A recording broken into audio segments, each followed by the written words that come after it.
Women have always played a critical role within the family structure. Maria Cox was no exception. She was a very traditional woman of the Victorian era, as she believed there was nothing more important than being a good wife and mother.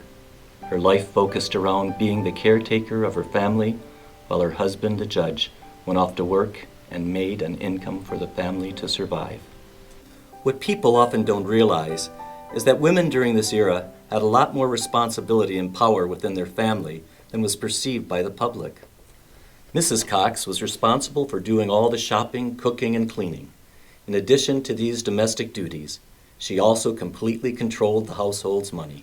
She paid every bill, decided what to buy, and made sure they never overspent their monthly budget. Not only was Mrs. Cox a good caretaker of her home, but she also was the primary caretaker of her children, as she homeschooled all six and worked to discipline them and build their character. She was well aware of her power, yet she believed her power should remain within the home and the church.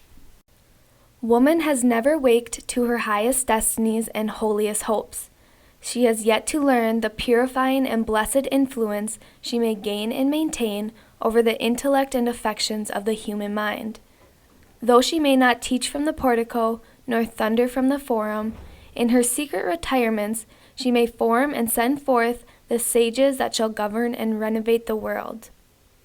A Tribute of Flowers to the Memory of Mother by John McCoy, M.D., 1898.